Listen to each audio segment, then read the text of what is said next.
11월 22일 월요일 글로벌 마켓 헤드라인입니다. 글로벌 공급망 병목 현상이 완화될 것으로 보입니다. 내년 중에 해결 가능하다는 전망이 나왔습니다. 바이든 대통령이 이번 주에 차기 연준 의장을 지명할 예정입니다.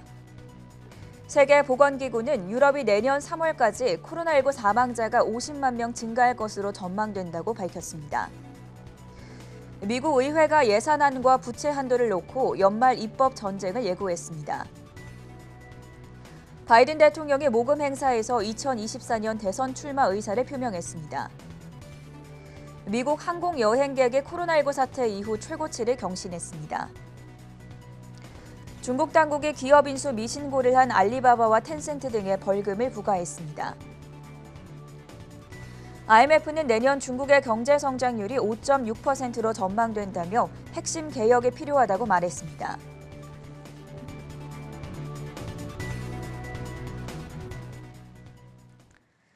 네, 여러분 안녕하십니까? 월요일 굿모닝 한경 글로벌 마켓의 전세원입니다. 지난주 뉴욕 증시 주간 기준으로 3대 지수가 혼조세로 거래 마감됐는데요. 나스닥 지수가 지난 한 주 동안 1% 넘게 강세를 기록한 반면에 다우 지수는 1% 넘는 약세로 거래 마감이 됐습니다. 먼저 첫 번째 화면 통해서 이슈 확인해 보도록 하겠습니다. 부터 저희가 구성에 약간의 변화를 줘봤는데요. 먼저 글로벌 증시 주간 리뷰 최보화 외신캐스터가 문을 열어보도록 하겠습니다. 겨울철이 다가오면서 코로나19 바이러스의 재확산이 우려됨에 따라 재개되고 있던 경기 회복에 지장을 줄 수 있다는 분석이 나왔습니다.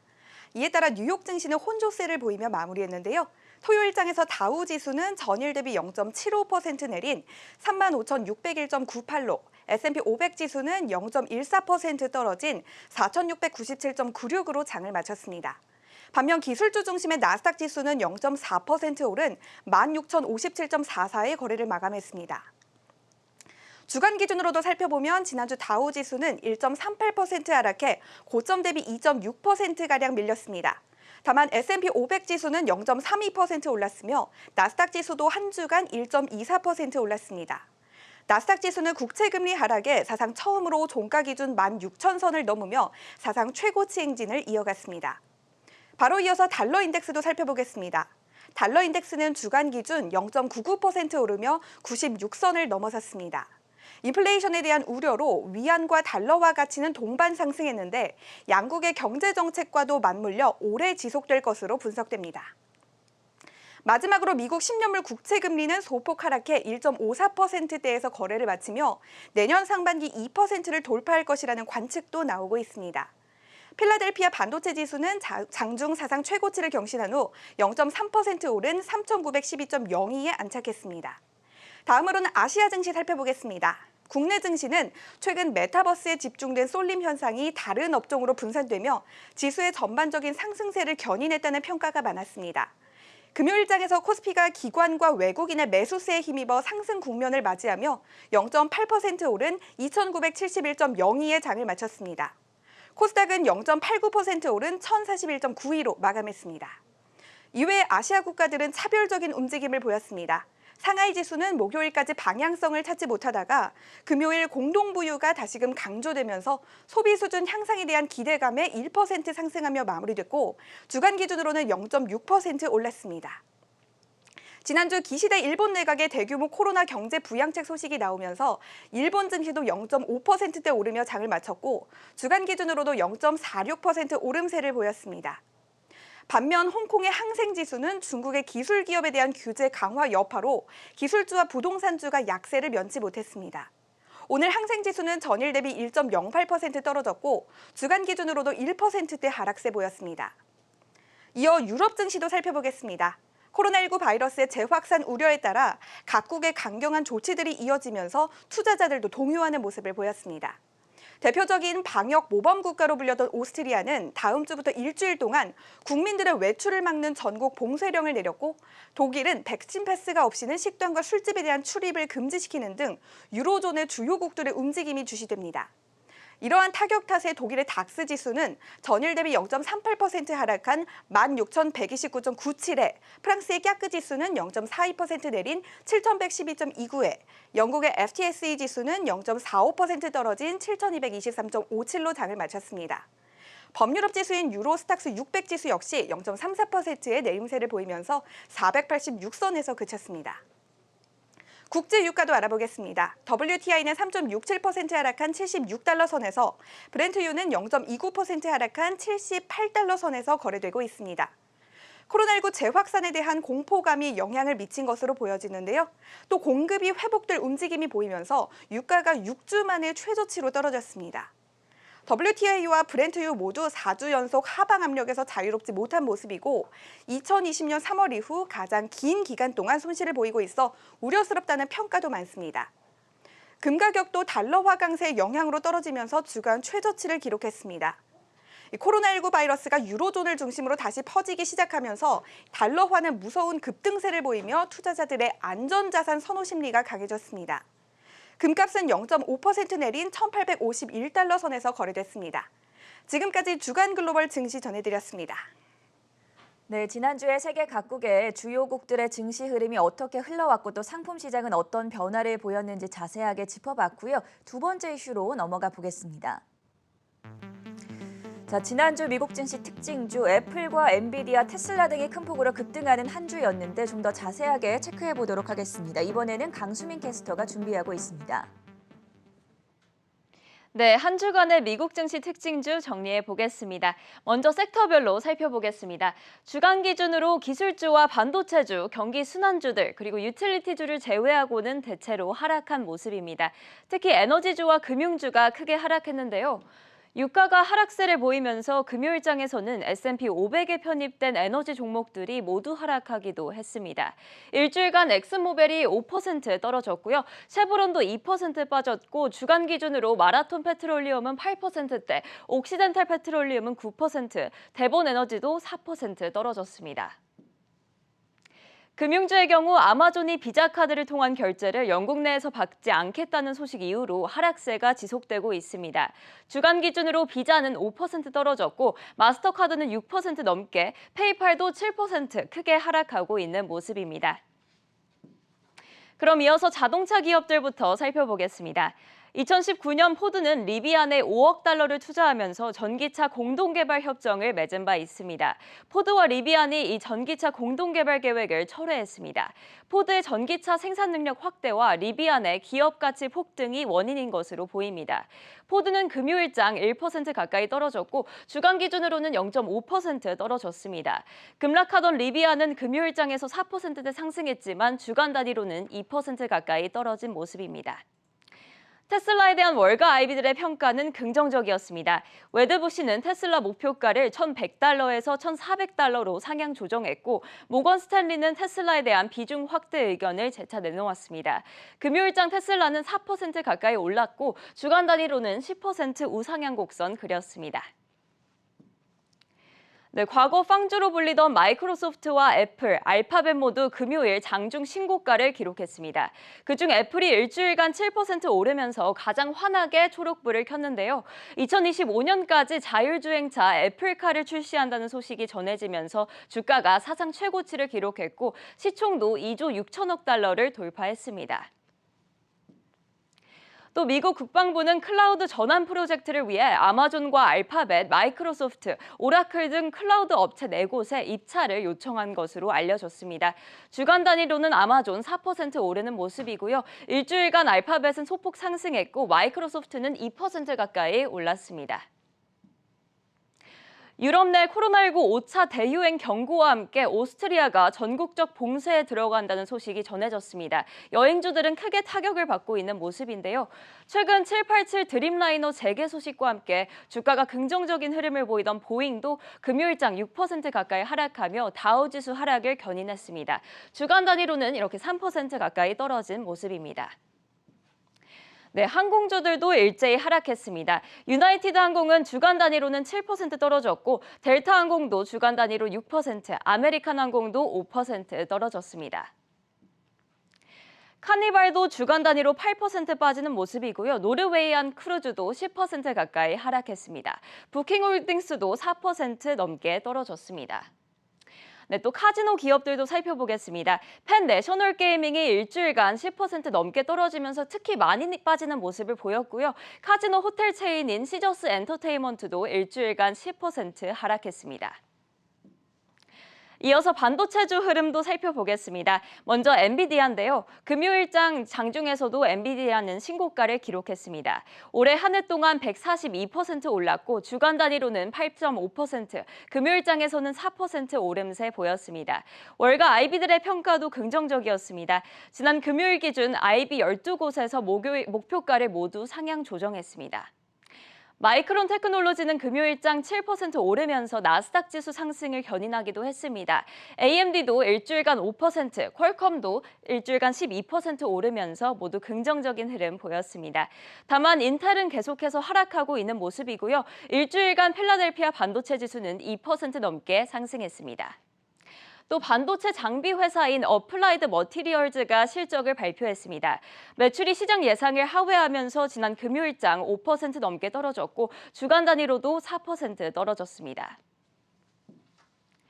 마지막으로 백신주 흐름도 살펴보겠습니다. 머크 등은 하락하고 있는 반면 모더나와 화이자는 초록불을 환하게 켜고 있는데요.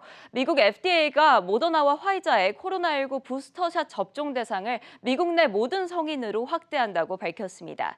해당 소식에 금요일장 모더나는 5% 가까이 올랐고 주간 단위로는 14% 오른 모습입니다. BMO는 화이자에 대한 투자 의견으로 시장 수익률 상회를 제시했습니다. 화이자는 금요일에 장중 신고가를 기록하기도 했는데요. 다만 53달러 가까이 오르다가 50달러 선까지 내려가면서 금요일장 1% 하락 마감했습니다. 주간 단위로는 2% 상승한 모습입니다. 지금까지 미국 증시 특징주였습니다.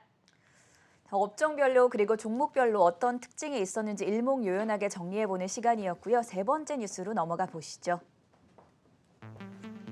네, 공급망 병목 현상 완화 시점에 대해서도 엇갈린 평가들이 나오고 있습니다. 지금 내년에 해결 가능하다 이런 보도가 나왔는데 홍성진 캐스터가 전해주시죠.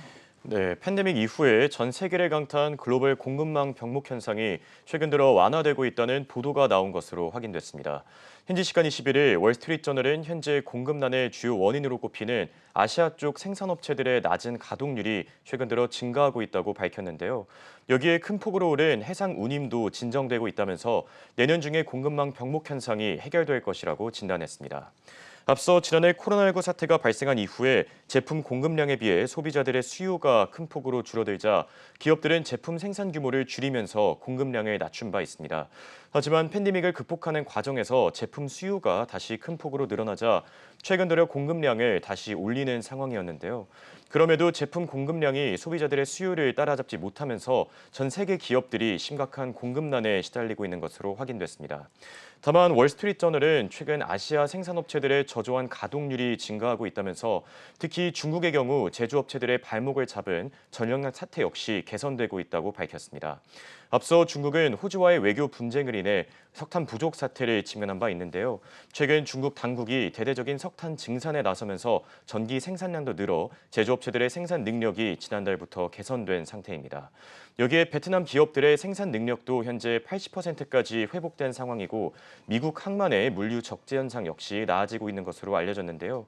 이를 두고 월스트리트저널은 글로벌 공급망 위기와 관련해 최악의 상황은 지나갔다면서 내년 중에 병목 현상이 차차 해결될 것이라고 진단했습니다. 다만 일부 전문가들의 예상과는 다르게 공급난 사태가 장기화될 것이란 전망도 나오고 있습니다. 아시아 쪽 기업들이 공급량을 최대로 끌어올리기 위해서는 노동력을 채워야 되는데 지난해 코로나19 사태 이후 기업들이 심각한 구직난에 시달리고 있기 때문입니다. 또 미국 항만의 물류 적재 현상도 완전히 해결된 것이 아니라서 이 역시 당분간 공급난 사태 장기화에 영향을 끼칠 것이란 전문가들의 분석도 나오고 있습니다.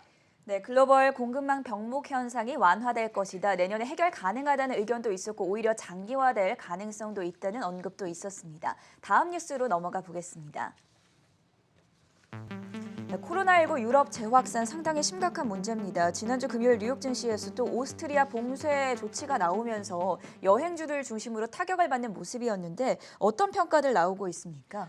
네, 최근 유럽 내 코로나19 재확산세가 심각한 것으로 확인됐습니다. 현지 시간 20일 BBC는 지난주부터 유럽 내 코로나19 사망자가 큰 폭으로 늘어났다고 밝혔는데요.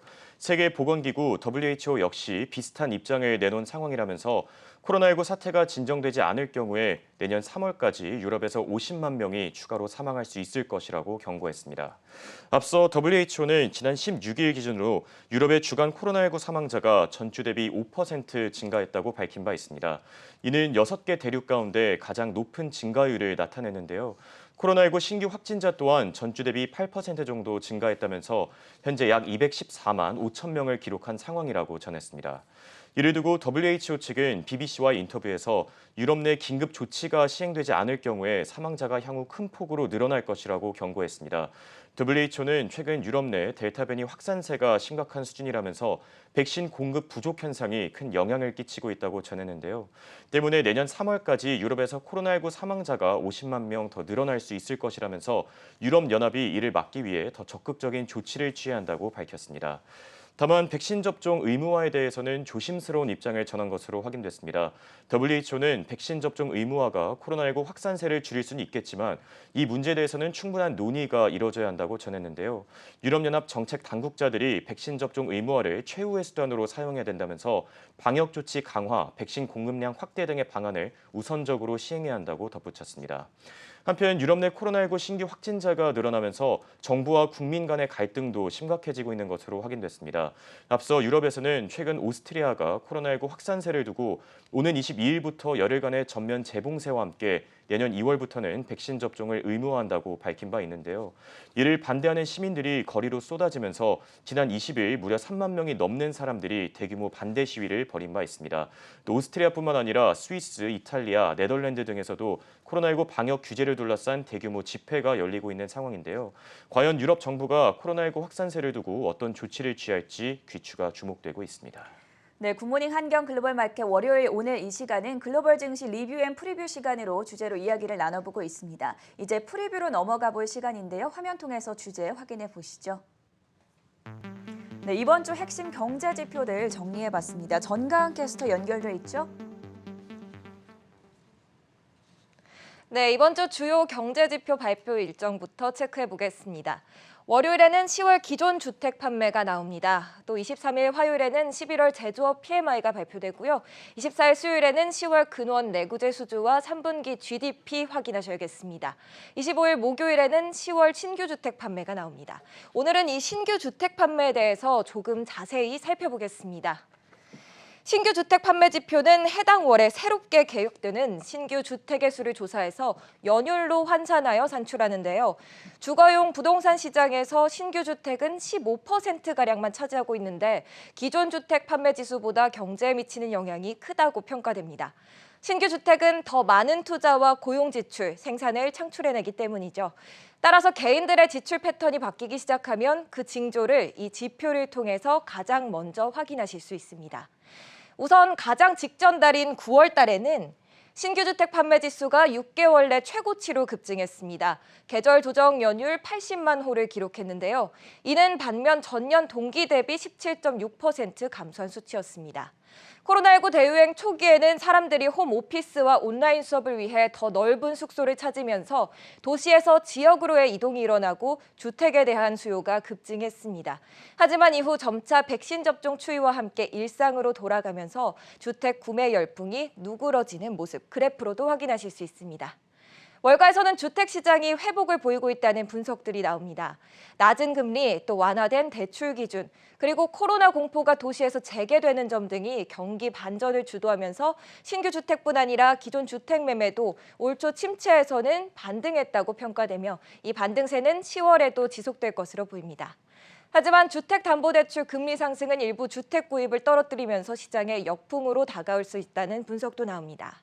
인베스팅닷컴에 따르면 10월 예상은 80만 2천 호 정도로 9월보다 소폭 오를 것으로 기대되고 있습니다. 네, 매주 발표되는 경제 지표에서 우리가 어떤 핵심적인 내용들을 주목해보면 좋을지 살펴보는 시간이었고요. 오늘의 마지막 소식입니다.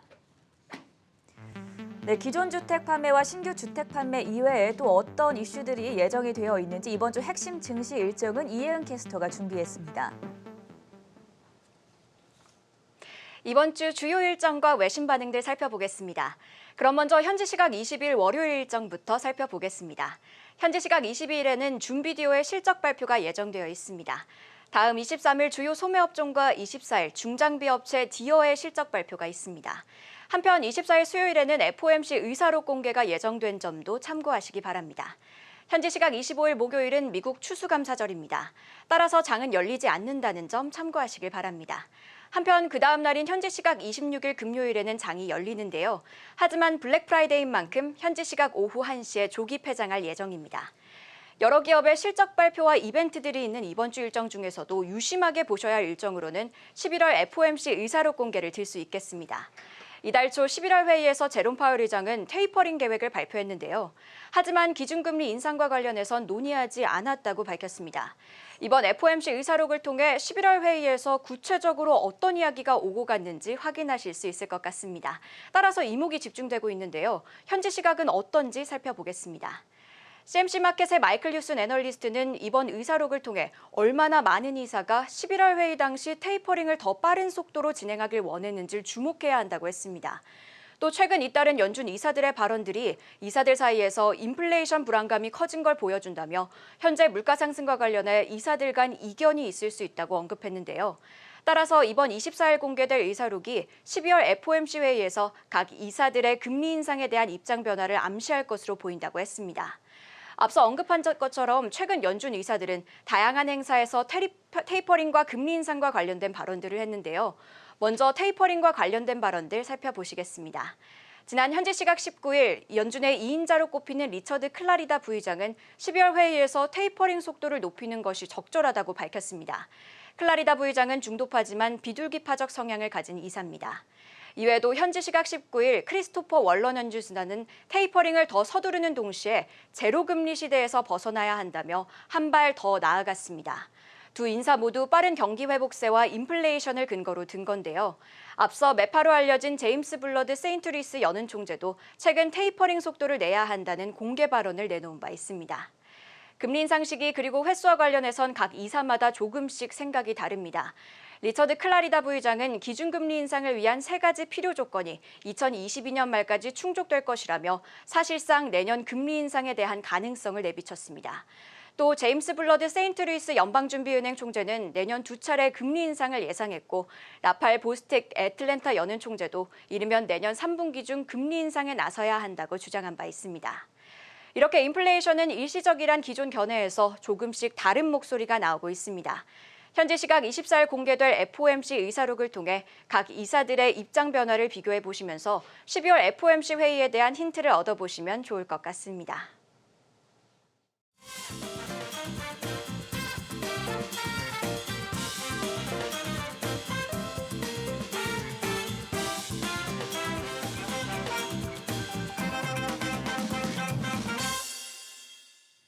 네, 해외 투자에 관한 유용한 정보를 전해드리는 글로벌 금융투자센터 시간입니다. 오늘 도움 말씀 위해서 하나금융투자 강남파이낸스 WM센터의 전내용 부장 연결돼 있습니다. 안녕하십니까? 네, 안녕하십니까. 네, 오늘은 월요일인 만큼 투자 의견이 상향된 기업들에 대해서 살펴볼 텐데요. 먼저 차량 공유 대표 플랫폼이죠. 우버에 대한 설명부터 들어볼게요. 네, 먼저 우버는 대표적인 차량 공유 플랫폼 기업으로서 테크 기업으로도 분류되고요. 대표적인 경기 민감주이기도 합니다. 미국은 이미 백신 활성화로 인해서 시민들이 외부 활동이 활발해지면서 우버나 리프트와 같은 차량 공유 앱들이 기저효과를 누리기 시작했다는 얘기가 많습니다. 지난 11월 5일 리프트가 견조한 실적을 공개하고 당일날 8.97% 급등하는 모습을 보여줬었습니다. 이때 당시에 동일하게 실적을 공개했었던 우버의 CEO는 회복 속도는 지역에 따라 다르지만 공항 이용 수요와 출장 수요 모두가 회복되고 있고 이번 회복세는 틀림없는 것이다 라고 언급하는 모습이었습니다. 그리고 시장에서 가장 주목했던 점이 있었는데요. 바로 우버 CEO의 자사주 매입이었습니다. 지난 11월 15일자 월요일 날짜로 자사주 900만 주, 그리고 이튿날인 11월 16일 화요일에도 우버 CEO가 자사주 20만 주를 매입한 것이 공개가 됐었습니다. 바닥권이었던 기업이 CEO나 임직원들의 자사주 매입을 하는 것을 미국 증시에서는 본격적인 바닥 신호 또는 턴어라운드 신호로 받아들이기 때문에 이런 부분을 긍정적으로 보는 것이 보편적이었어서 이슈가 됐던 것 같습니다. 자, CEO의 자사주 매입 본격적인 턴어라운드 신호다라고 긍정적인 평가를 제시해 주셨는데 실제로 이 사건 이후에 글로벌 IB들의 투자 의견은 어떤 변화가 있었습니까? 네, 먼저 모건 스탠리 애널리스트는 우버에 대해서 투자 의견 비중 확대, 목표 주가는 $72를 제시를 했습니다. 통합형 구독 서비스인 우버원을 출시를 했는데 이는 기존의 우버 패스 및 이트 패스를 하나로 합친 것이고 신규 서비스는 기존 이중 구독 구조 대비 가격이 저렴하고 다양한 서비스를 사용할 수 있는 우버원은 동종 기업 대비 우월한 시장 지위를 지닐 것이다 라고 언급을 했고요. 또한 우버원의 구독료와 제품성을 긍정적으로 평가하면서 소비자들에게 즉각적으로 환급금을 나눠주는 정책 등은 수요를 촉진할 것이고 우버가 경기 회복으로 인한 총 결제액 증가를 더욱 효과적으로 견인하려면 동사는 리프트나 도어대시 대비 좀 더 효과적으로 경쟁해야 할 것이다라고 설명하면서 통합형 구독 서비스를 긍정적으로 평가하는 모습이었습니다. 그리고 한편 골드만삭스의 또 애널리스트는 미국의 인터넷 기업들 3분기 실적 내역을 분석한 결과를 중에서 이제 우버에 대한 얘기를 했는데요. 2022년 차량공유 이용량의 증가와 함께 수익성 향상을 보이면서 강한 주가 상승세를 누릴 것이다라고 언급하는 모습이었습니다. 네, 글로벌 IB들의 우버에 대한 투자 의견에 대해서 자세한 설명 들어봤고요. 두 번째 기업은 보잉입니다. 지난 2, 3년 동안 보잉의 상승 하락을 제가 계속해서 반복해서 보면서 대마불사라는 말을 참 많이 들었었는데 최근에 보잉에 대해서 좀 긍정적인 평가들이 잇따르고 있다면서요? 네, 일단 지난주 유럽 쪽 오스트리아 봉쇄 조치 때문에 일시적으로 좀 하락한 모습이긴 했지만 전반적으로 의견들은 내년을 보고서는 상향이 되는 것 같습니다. 지난주 미국의 밸런스지에서 보잉이 최악의 상황을 넘겼다는 평가가 월가 대형 금융기관들에 의해서 속속 나오고 있다는 보도가 있었고요. 웰스파고에 이어서 JP모건도 투자 의견을 비중 확대로 높이는 모습이었습니다. 먼저 JP모건의 세드 세이프만 애널리스트는 보잉의 투자 의견을 중립에서 비중 확대로 상향 조정하면서 보잉의 목표가를 기존 $260에서 $275로 상향 조정했습니다. 그러면서 애널리스트는 중국의 보잉 737 맥스 승인 가능성이 이제는 보인다라고 평가를 하면서 코로나19 백신 접종 확대와 경구용 치료제가 속속 나오기 시작했음을 지적하면서 그 영향으로 그간 항공여행 침체가 단계적으로 풀려갈 것이다라고 밝혔고요. 이 와중에 보잉 재정 상황도 시간이 갈수록 회복될 것이라면서 보잉의 손익관리가 이제는 양호해지기 시작한 것으로 판단한다라고 밝혔습니다. 웰스파고에 이어서 JP모건도 보잉에 대한 투자 의견을 상향 조정했다는 점에 대해서 조언해 주셨고 그 외에 글로벌 IB들은 어떻습니까? 네, 보잉에 대해서 시폴스 글로벌의 애널리스트 같은 경우는요. 2022년에 대표적인 턴어라운드 종목으로 보잉에 관심을 가져야 한다고 언급을 하는 모습이었습니다. 그래서 보잉은 2022년 현금 흐름 전망치 대비 20배 정도에서 거래가 되고 있고 2023년 전망치 대비로는 약 14배 미만으로 보잉의 주가 추가 상승 여력이 있고 2022년부터 23년에 걸쳐서 사업이 정상화되고 실적 회복이 이루어진다면 보잉은 상당히 매력적인 종목이다라고 강조하면서 목표 주가를 $298로 유지를 했습니다. 그리고 웰스파고도 보잉에 대한 평가를 상향 조정했는데요. 웰스파고의 애널리스트도 중국 내 보잉 737 맥스 항공기 운항 재개 가능성이 향후 주가 상승 동력으로 작용할 것이고 유류 비용이 상승함에 따라 기존 항공사들이 고효율 항공기 구매가 촉진될 것으로 보고 있다. 또한 팬데믹으로 인해서 경제가 회복되면서 폭발적인 여행 수요에 따른 항공기 주문 대수가 증가할 것이다라고 전망을 했고요.